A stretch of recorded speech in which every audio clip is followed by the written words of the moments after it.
महाराष्ट्रामध्ये एकूण 43 government polytechnic आहेत आणि जवळजवळ 200 पेक्षा जास्त प्रायव्हेट पॉलिटेक्निक आहेत।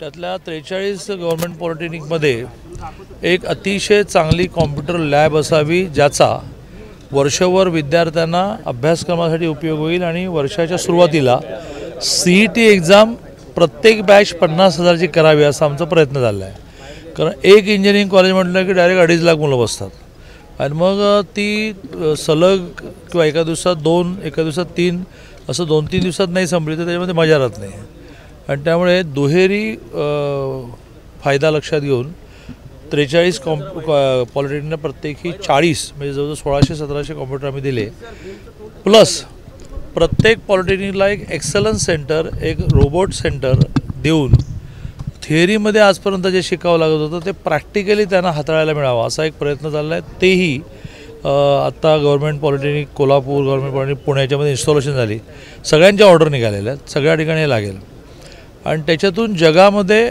आपल्या डिप्लोमा होल्डर्सची डिमांड जास्त वाढली। त्यांचं म्हणणं असं आहे की इंजिनिअरिंग इतकं आम्हाला नॉलेजही नको आहे, पण डायरेक्ट तुमचं स्किल डेव्हलपमेंट ITI असाही नाही चालणार आणि त्यामुळे डिप्लोमा हे त्यांच्या दृष्टीने खूप ॲट्रॅक्टिव्ह स्टेज झालेली आहे, म्हणून आम्ही पॉलिटेक्निकवर भर देतो आहे। यावेळेला आम्ही पॉलिटेक्निकची विद्यार्थी संख्याही खूप वाढवली, 85,000 विद्यार्थ्यांची संख्या आम्ही 1,15,000 नेली, ज्याला आम्ही स्कूल कनेक्ट नाव दिलं। मे महिन्यामध्ये सगळे प्राध्यापक गावोगाव फिरले आणि विद्यार्थ्यांच्या पालकांना भेटणं, पॉलिटेक्निक समजावून सांगणं, ऑपॉर्च्युनिटी समजून सांगणं, सरकार किती फॅसिलिटी देते सांगणं, पण डायरेक्ट आमची संख्या 85,000ची 1,15,000 झाली। इंजिनिअरिंग कॉलेज नव्याने सुरू झालं, त्याच्या सगळ्या इमारती या वर्षभरात बांधून पूर्ण करायच्या आहेत, त्याचे पायाभरणी आहेत। चला आता राजकीय प्रश्न। ज्या ज्या नेत्यांनी धार्मिक तेढ निर्माण व्हावं असे वक्तव्य केलेले आहेत, यांच्या संदर्भात अजितदादा पवार गटाचे नेते दिल्लीत तक्रार करणार आहेत असं करतात। मग तुम्ही अजितदादांनाच विचारलं पाहिजे की काय तक्रार करणार आहेत आणि मग ते तक्रार करणार असेल तर दिल्लीचे नेते काय काय म्हणाले हे पण त्यांना तुम्ही विचारलं पाहिजे। दोन्ही विचारून झालं की मला सांगा। वन नेशन वन इलेक्शन धोरण आहे ते केंद्र सरकार काय चुकीचं आहे? रोज उठून इलेक्शन, रोज उठून आचारसंहिता, रोज उठून विकास कामांना खीळ, टेंडर थांबवा, वर्क ऑर्डर थांबवा।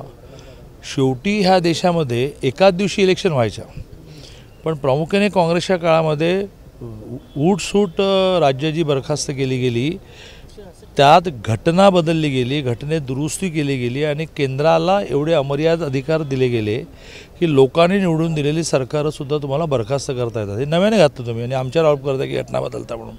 तुमचा नेता इंग्लंडमध्ये बसून सांगतो की मी आरक्षण घालवणार आहे म्हणून, आमच्यावर आरोप करता की आम्ही घटना बदलणार, पण असं त्या वेळेला सारखं हे बरखास्त केलं त्याची उद्या इलेक्शन, मग ते बरखास्त झालं त्याची परवा इलेक्शन, असं करून ह्या देशाचं वन नेशन वन इलेक्शनच होतं ते तुम्ही डिस्टर्ब केलं आणि त्या डिस्टर्ब होण्यातून रोज उठून राजकीय कार्यकर्त्यांना निवडणुका, अरे निवडणुका महिन्याभरासाठी, बाकी विकास कामं करायची आहेत, त्यामुळे अतिशय लोक स्वागत करतील। अमित शहांचा दौरा हां असं मुन्नासाहेब म्हणतात। हां रात्री उशिरा आला आहे निरोप।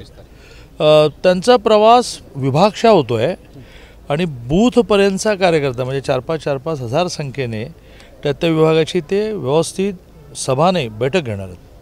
दुसरं मुद्दा म्हणजे कोल्हापूर जिल्ह्यामध्ये हसन मुश्रीफ यांनी राष्ट्रवादीसाठी 4 जागा मागितल्या आहेत। कोल्हापूर जिल्ह्यातलं काय ज्यावेळेला अनेक पक्ष एकत्र येतात त्यावेळेला जे अवेलेबल आहे ते सगळ्यांनी मागायचं असतं।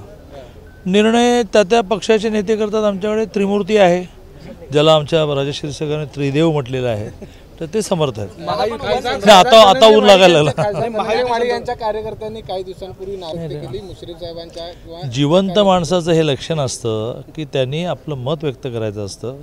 त्या जिवंत माणसांचं दुसरंही लक्षण असतं की नेत्याने समजवलं की समजूत निघाली म्हणून कामाला लागायचं असतं।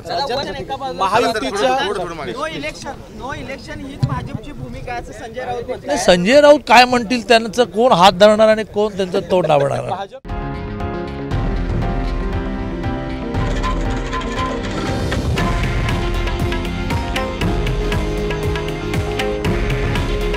हे आहे देशातील नंबर 1 न्यूज नेटवर्क आणि आपण पाहत आहात TV9 मराठी। काळजी तुमची, हित महाराष्ट्राचं।